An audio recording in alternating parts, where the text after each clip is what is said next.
Hello students, welcome to RS chemistry. So ಕೆಇಯವರ ಕಡೆಯಿಂದ unexpected ಆಗಿ ಇವತ್ತು ಯಾರು ಎಕ್ಸ್ಪೆಕ್ಟ್ ಮಾಡಿರ್ಲಿಲ್ಲ ಹಾಗೆ ನೋಡಿದ್ರೆ.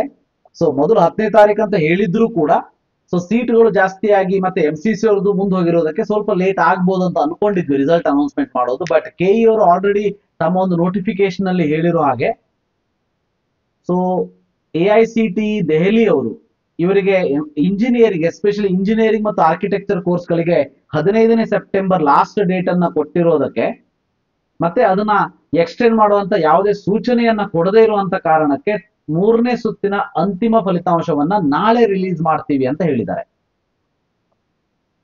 ಸೊ ಇವತ್ತು ಏನ್ ರಿಲೀಸ್ ಮಾಡಿದ್ದಾರೆ ಅಂದ್ರೆ ನೀವು ಇಲ್ಲಿ ನೋಡ್ಬೋದು, ಇಲ್ಲಿ CET ಅಂತ ಹೋದ್ರಿ ಅಂತ ಅಂದ್ರೆ ಕೆಳಗಡೆ 3ನೇ ಸುತ್ತಿನ ತಾತ್ಕಾಲಿಕ ಫಲಿತಾಂಶ ಲಿಂಕ್ ಅಂತ ಏನಿದೆ, ಸೊ ಇದನ್ನ ಕ್ಲಿಕ್ ಮಾಡಿದ್ರಿ ಅಂತಂದ್ರೆ ನೀವು ನಿಮ್ಮ CET ನಂಬರು ಮತ್ತೆ ಡೇಟ್ ಆಫ್ ಬರ್ತ್ ಅನ್ನ ಹಾಕಿ ಕ್ಯಾಪ್ಚಾವನ್ನ ಹಾಕಿದ್ರೆ ನಿಮಗೆ ನಿಮ್ಮ ರಿಸಲ್ಟ್ ಗೊತ್ತಾಗ್ತದೆ. ಬಟ್ ಈ ರಿಸಲ್ಟ್ ಗೊತ್ತಿರಲಿ, ಎಕ್ಸೆಪ್ಟ್ ಮೆಡಿಕಲ್ ಅಂಡ್ ಡೆಂಟಲ್ ಇದ್ದಿರ್ತದ. Okay, except medical and dental ಅಂತ ಇರ್ತದ, ಇದು ಪ್ರೊವಿಷನಲ್ ರಿಸಲ್ಟ್ ಆಗಿರ್ತದ ಅನ್ನೋದು ಗೊತ್ತಿರಲಿ. ಸೊ ನಿಮಗೇನಾದ್ರೂ ಮೆಡಿಕಲ್ ಡೆಂಟಲ್ ಅಲ್ಲಿ ಸೀಟ್ ಸಿಕ್ಕಿದ್ರೆ ಇಲ್ಲಿ you are not allotted with or wait for the result later ಅಂತ ಏನೋ ಒಂದು ಮೆಸೇಜ್ ಬರ್ತದೆ ನಿಮಗೆ. ಓಕೆ, ಬಟ್ CET ಕೋರ್ಸಸ್ಗಳು ಮತ್ತೆ BAMS BHMS ದವರು ಕೂಡ ತಾವು ತಮ್ಮ ಸೀಟ್ ಅನ್ನ ಇಲ್ಲಿ ನೋಡ್ಕೊಳ್ಬಹುದು. ಈ ಒಂದು ಲಿಂಕ್ ಅನ್ನ ಯೂಸ್ ಮಾಡಿಬಿಟ್ಟು ನೀವು ನಿಮ್ಮ ಸೀಟ್ ಯಾವ್ದು ಅಲಾಟ್ ಆಗಿದೆ ಅಂತ ನೋಡ್ಕೊಳ್ಬಹುದು. ಈಗ ಅಲಾಟ್ ಆಗಿರೋದ್ರಲ್ಲಿ ಏನಾದ್ರೂ ಮಿಸ್ಟೇಕ್ ಆಗಿದೆ ಅಂತ ನಿಮಗೆ ಅನಿಸಿದರೆ ಸೊ ನೀವು ನಾಳೆ ಬೆಳಗ್ಗೆ 11 ಗಂಟೆ ಒಳಗಾಗಿ ನೀವು ಮೆಸೇಜ್ ಮಾಡಬೇಕು, ಅಂದ್ರೆ ಮೇಲ್ ಮಾಡಬೇಕು. ಸೊ ದಟ್ ಮೇ ಬಿ ನಾಳೆ 11 ಗಂಟೆಯ ಮೇಲೆ ಅಂದ್ರೆ ಮೇ ಬಿ 2 ಗಂಟೆ 3 ಗಂಟೆ ಹೊತ್ತಿಗೆ ನಿಮಗೆ ಫೈನಲ್ ರಿಸಲ್ಟ್ ಅನ್ನ ಅನೌನ್ಸ್ ಮಾಡ್ತಾರೆ. ಹಾಗಾದ್ರೆ ಇದು ಯಾರಿಗೆ ಫೈನಲ್ ರಿಸಲ್ಟ್ ಇರ್ತದೆ? ಇದು only engineering, architecture, yoga and naturopathy, ಕೃಷಿ ವಿಜ್ಞಾನ, veterinary, BSc nursing, B.Pharma, pharma D, BPO, BPT, allied health science ಕೋರ್ಸ್ಗಳಿಗೆ ಮಾತ್ರ ಫೈನಲ್ ರಿಸಲ್ಟ್ ಕೊಡ್ತಾರೆ.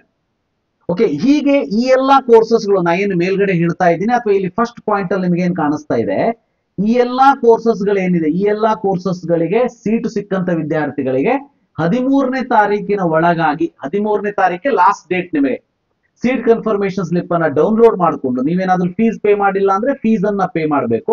ಸೀಟ್ ಕನ್ಫರ್ಮೇಶನ್ ಸ್ಲಿಪ್ ಅನ್ನು ಡೌನ್ಲೋಡ್ ಮಾಡಿಕೊಂಡು ಕಾಲೇಜಿಗೆ ಹೋಗಿ ಅಡ್ಮಿಷನ್ ತಗೊಳ್ಬೇಕು. ಬಟ್ ಇದರಲ್ಲಿ ಗೊತ್ತಿರಲಿ ವಿದ್ಯಾರ್ಥಿಗಳೇ ಮತ್ತು ಪಾಲಕರೇ, ನಿಮಗೆ ನಾಳೆ ಆಲ್ಮೋಸ್ಟ್ ಈವ್ನಿಂಗ್ ತನಕ ನಿಮಗೆ ಆಗ್ಬಿಡ್ತದೆ ರಿಸಲ್ಟ್ ಬರುವಂತದ್ದು.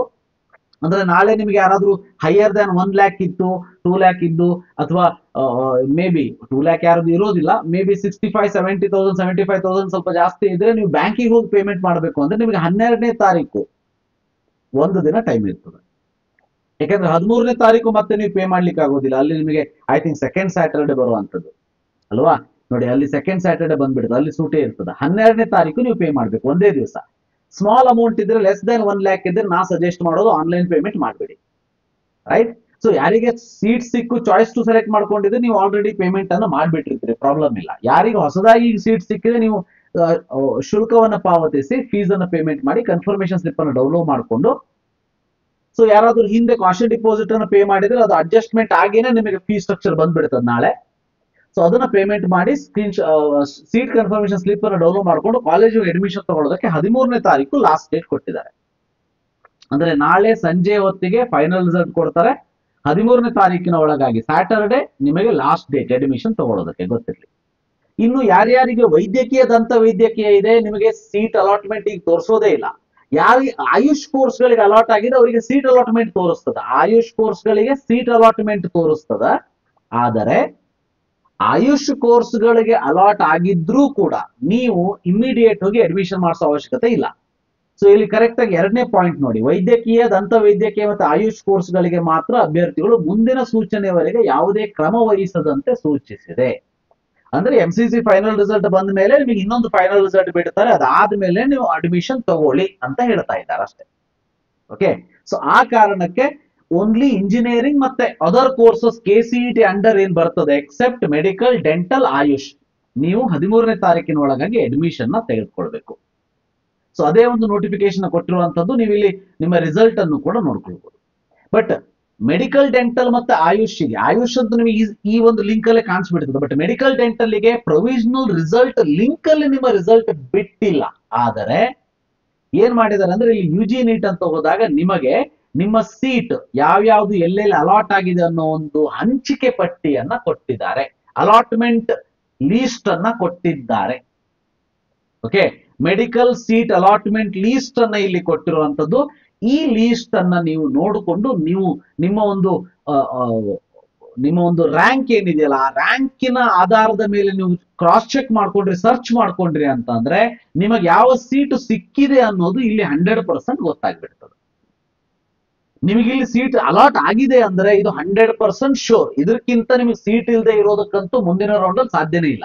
ಇನ್ನೇನು ಇನ್ ಬಿಟ್ವೀನ್ BGS ಇಂದ 50 ಸೀಟು, PES ಇಂದ 50 ಸೀಟು, ಫಾರೂಕಿಯಾ ಕಾಲೇಜ್ ಒಂದು ಆಡ್, ಇವೆಲ್ಲ addition second round final result ಗಿಂತ ಮುಂಚೆನೆ ಆಗ್ಬಿಡ್ತು ಅಂದ್ರೆ ಆವಾಗ ಡೆಫಿನೆಟ್ಲಿ ನಿಮ್ಮ ರಿಸಲ್ಟ್ ಅಲ್ಲಿ ಸ್ವಲ್ಪ ಮೇಲ್ಗಡೆನ ಹೋಗ್ತದ ಹೊರತು ಕೆಳಗಡೆ ಅಂತೂ ಹೋಗೋದಿಲ್ಲ.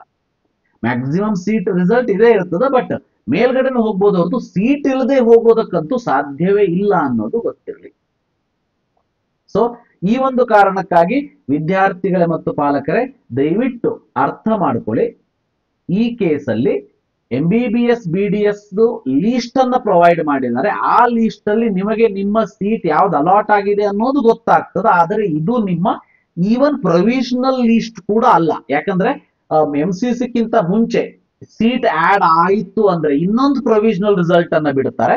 ಅದಾದ್ಮೇಲೆ MCC ಫೈನಲ್ ರಿಸಲ್ಟ್, ಅದಾದ್ಮೇಲೆ KEA ಫೈನಲ್ ರಿಸಲ್ಟ್ ಬಿಡುತ್ತಾರೆ. ಅದಾದ್ಮೇಲೆ ನಿಮಗೆ ಅಡ್ಮಿಷನ್ ಬಗ್ಗೆ ನೋಟಿಫಿಕೇಶನ್ ಕೊಡ್ತಾರೆ. ಬಟ್ ಈಗ ಅಡ್ಮಿಷನ್ ಮಾಡಿಸ್ಕೊಳ್ಬೇಕಾಗಿರೋರು ಯಾರು ಅಂದ್ರೆ 13ನೇ ತಾರೀಕಿನ ಒಳಗಾಗಿ engineering, architecture, yoga, naturopathy, so BSc agriculture, farm science, veterinary, BSc nursing etcetera ಕೋರ್ಸ್ಗಳು ಮಾತ್ರ. ಮೆಡಿಕಲ್, ಡೆಂಟಲ್, ಆಯುಷ್ ಕೋರ್ಸ್ಗಳಿಗೆ ಸಂಬಂಧಪಟ್ಟ ಹಾಗೆ ನಿಮಗೆ ಸೀಟು ಸಿಕ್ಕಿದೆ ಅನ್ನೋದು ಖುಷಿ ನಿಮಗೆ ಗೊತ್ತಾದ್ರೂ ಕೂಡ, ಅದರಲ್ಲೂ ಮೆಡಿಕಲ್ ಮತ್ತೆ ಡೆಂಟಲ್ ದವರಿಗೆ ನಿಮಗೆ ಆ ರಿಸಲ್ಟ್ ಲಿಂಕ್ ಅಲ್ಲಿ ಕಾಣಿಸೋದಿಲ್ಲ. ಯು ಆರ್ ನಾಟ್ ಅಲಾಟೆಡ್ ಅಥವಾ your result is published later ಅಂತ ಬರ್ತದ ಹೊರತು ಲೀಸ್ಟ್ ಅನ್ನು ರಿಲೀಸ್ ಮಾಡಿಬಿಟ್ಟಿದ್ದಾರೆ. ಈ ಒಂದು ಲೀಸ್ಟ್ ಮೂಲಕ ನೀವು ನಿಮ್ಮ ಸೀಟ್ ಎಲ್ಲಿ ಸಿಕ್ಕಿದೆ ಅನ್ನೋದನ್ನು ನೋಡಿಕೊಂಡು ಖುಷಿ ಪಡಬಹುದು. ಆದರೆ ನೀವು ಯಾವುದೇ ರೀತಿ ಅಡ್ಮಿಷನ್ ಗೆ ಹೋಗುವಂತ ಅವಶ್ಯಕತೆ ಇಲ್ಲ. ಸೊ 13ನೇ ತಾರೀಕಿನ ಒಳಗೆ KCET ಗೆ ರಿಲೇಟೆಡ್ ಇರುವ ವಿದ್ಯಾರ್ಥಿಗಳು ಮಾತ್ರ ಅಡ್ಮಿಷನ್ ತಗೊಳ್ಬೇಕು ಅನ್ನೋದು ಗೊತ್ತಿರಲಿ. ಇದರಲ್ಲಿ ಕೆಲವೊಂದಷ್ಟು ಡೌಟ್ಗಳು ವಿದ್ಯಾರ್ಥಿಗಳ ಮತ್ತು ಪಾಲಕರ ಮನದಲ್ಲಿದೆ. ಏನಂತಂದ್ರೆ, ಈಗ ನಮ್ಮ ಗ್ರೂಪ್ ಅಲ್ಲೇ ಒಬ್ಬ ವಿದ್ಯಾರ್ಥಿ ಇದ್ದಾನೆ. ಅವನು MBBS ಅಲಾಟೆಡ್ ಲಿಸ್ಟ್ ಅಲ್ಲಿ ನೋಡಿದಾಗ ಒಂದು 3-4 ಜನರ ಸಲುವಾಗಿ ಇವನಿಗೆ ಸೀಟ್ ಮಿಸ್ ಆಗಿದೆ. ಅಂದ್ರೆ ಇವನಿಗಿಂತ ಮೇಲ್ಗಡೆ ಒಂದು 3-4 ಜನ ಮಾತ್ರ ಇರುವಂತದ್ದು. ಆದ್ರೆ ಇವನಿಗೆ ಇಂಜಿನಿಯರಿಂಗ್ ಅಲಾಟ್ ಆಗಿದೆ. ಈ ಇಂಜಿನಿಯರಿಂಗ್ ಇವನು 13ನೇ ತಾರೀಕೊಳಗೆ ಸೀಟ್ ಅಡ್ಮಿಷನ್ ಮಾಡಿಸಲೇಬೇಕು, ಇಲ್ಲ ಸೀಟ್ ಕ್ಯಾನ್ಸಲ್ ಆಗ್ತದೆ. ನೀವು ಇಂಜಿನಿಯರಿಂಗ್ ಅಲಾಟ್ಮೆಂಟ್ ಆಗಿ ಸೀಟ್ ಅನ್ನ ಅಡ್ಮಿಷನ್ ತಗೊಂಡ ಮೇಲೆ ಹಾಗೇನಾದ್ರೂ ಮತ್ತೆ ಮೆಡಿಕಲ್ಗೆ second round final result consider ಮಾಡ್ತಾರ? ಈಗ BGS PES ಆಡ್ ಆದ್ರೆ ಇಂತಹ ಸಣ್ಣ ಸಣ್ಣ ಕ್ವಶನ್ ಗಳಿಗೆ ಆನ್ಸರ್ KE ಅವರೇ ನೀಡಬೇಕು. BAMS ಅಲ್ಲಿ ನಿಮಗೆ ಸೀಟ್ ಸಿಕ್ಕು ಬಾರ್ಡರ್ ದಲ್ಲಿ ಇದ್ರೂ ಪ್ರಾಬ್ಲಮ್ ಇಲ್ಲ. ಯಾಕಂದ್ರೆ BAMS BDS ಮೆಡಿಕಲ್ ಎಲ್ಲ ಮತ್ತೊಂದ್ಸಾರಿ ಅನೌನ್ಸ್ ಮಾಡ್ತಾರೆ. ಹಾಗೇನಾದ್ರು ಸೀಟ್ ಜಾಸ್ತಿ ಆದ್ರೆ ಮತ್ತೊಂದ್ಸಾರಿ ಸಾಫ್ಟ್ವೇರ್ ರನ್ ಮಾಡಿ ಅನೌನ್ಸ್ ಮಾಡ್ತಾರೆ. ಆದ್ರೆ ನಾನು ಕೇಳ್ತಾ ಇರುವಂತದ್ದು, ಈಗ ಇಂಜಿನಿಯರಿಂಗ್, ವೆಟರ್ನರಿ ಬಾರ್ಡರ್ ಲೈನ್ ಅಲ್ಲಿ, ಬಾರ್ಡರ್ ಅಂದ್ರೇನು, ಒಂದು 2 ಜನನೋ 3 ಜನರು ಇದ್ರಲ್ಲಿ ಮಿಸ್ ಆಗಿಬಿಟ್ಟಿರ್ತದೆ ಸೀಟು.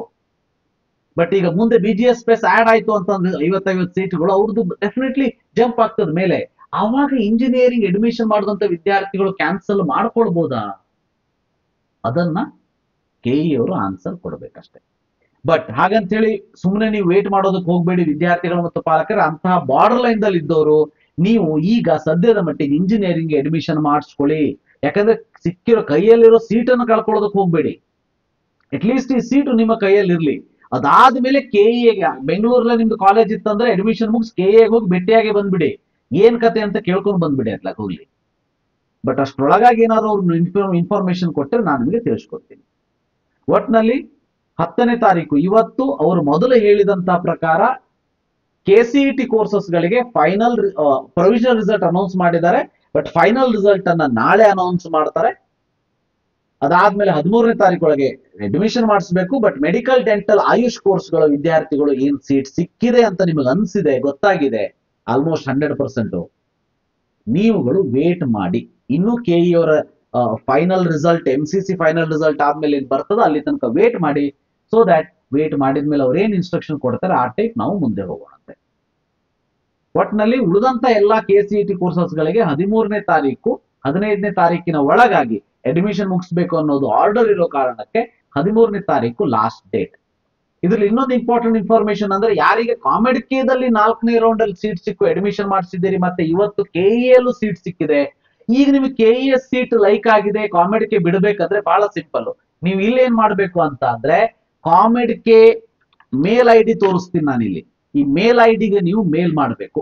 ಕಾಮೆಡ್ಕೆ ಇಲ್ಲಿ ನೋಡಿ ಸ್ಟೂಡೆಂಟ್ ಹೆಲ್ಪ್ ಡೆಸ್ಕ್ ಎಟ್ comedk.org ಅಂತ ಇದೆಯಲ್ಲ, ನೀವು ಈಗ ಕೆಇಎಗೆ ಫೀಸ್ ಪೇಮೆಂಟ್ ಮಾಡಿದ ಮೇಲೆ ಫೀಸ್ ರಿಸಿಪ್ಟ್ ಪ್ಲಸ್ ಕೆಇ ಅವರ ಅಲಾಟ್ಮೆಂಟ್ ಲೆಟರ್ ಅಂದ್ರೆ ಕನ್ಫರ್ಮೇಶನ್ ಸ್ಲಿಪ್ ಅನ್ನ ನೀವು ಕಾಮೆಡ್ಕೆಗೆ ಮೇಲ್ ಮಾಡಬೇಕು. ಮೇಲ್ ಮಾಡಿದ ಮೇಲೆ ಈ ಮೇಲ್ ಮಾಡಿರುವಂತಹ ಪ್ರೂಫ್ ಮತ್ತೆ ಕೆಇಗೆ ಫೀಸ್ ತುಂಬಿದಂತ ರಿಸಿಪ್ಟ್ ಮತ್ತೆ ಕನ್ಫರ್ಮೇಶನ್ ಸ್ಲಿಪ್ ಅನ್ನ ತಗೊಂಡು ನಿಮಗೆ ಕೆಇಯಲ್ಲಿ ಕಾಮೆಡ್ಕೆದಲ್ಲಿ ಅಲಾಟ್ ಆಗಿರೋ ಕಾಲೇಜಿಗೆ ಹೋಗಿ, ಅಲ್ಲಿ ಆಲ್ರೆಡಿ ಅಡ್ಮಿಷನ್ ಮಾಡ್ತಿರ್ತೀರಲ್ವಾ, ಸೊ ಆ ಡಾಕ್ಯುಮೆಂಟ್ಸ್ ಅನ್ನ ತೆಗೆದುಕೊಂಡು ಬಂದು ನಿಮಗೆ ಈಗ ಕೆಇಎಲ್ ಅಲಾಟ್ ಆಗಿರೋ ಕಾಲೇಜಿಗೆ ಅಡ್ಮಿಷನ್ ಮಾಡಿಸ್ಬೇಕು, ಗೊತ್ತಿರಲಿ.